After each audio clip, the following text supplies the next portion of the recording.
Giorgio Armani has died at 91, nearly 50 years to the day after founding his namesake brand. He founded it for €10,000 in 1975 from a flat, and he died this year having reached revenues of €2.3 billion and an empire that straddled almost all disciplines, from furniture, lamps, to fashion, haute couture, jeans labels, chocolates, and even a florist. There were even Armani lamps sold in his stores.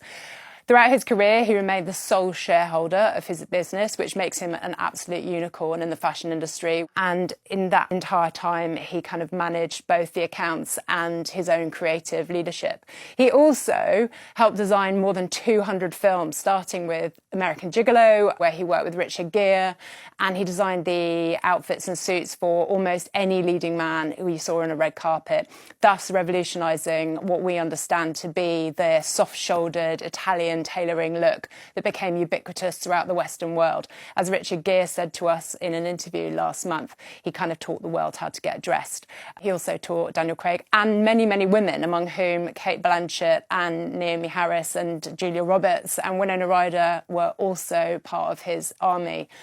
He's a phenomenon and a rarity. I don't think we'll ever see the like of a designer like Armani again, simply because he stood around for so long. He purveyed a sort of elegance that I don't think exists in the same way anymore in 2025. His last interview, which we did last month with him, was done from a position, I think, of where his health was in significant decline.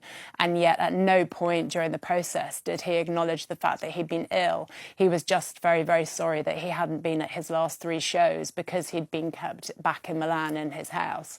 His most unique and kind of consistent quote throughout his life was that his greatest weakness was that he couldn't let control go of anything. And to that extent, he suspected he'd probably lost out a little bit on retaining some of his family and friend relationships. He was, I think, throughout his career, a fairly lone wolf. His succession now will be widely investigated and followed. He had made kind of significant moves to protect his legacy. I suspect, though, that there will be many, many designers looking at that house and itching to get their hands on what is essentially a private company with a kind of extraordinary, global footprint. But can Armani exist without Armani?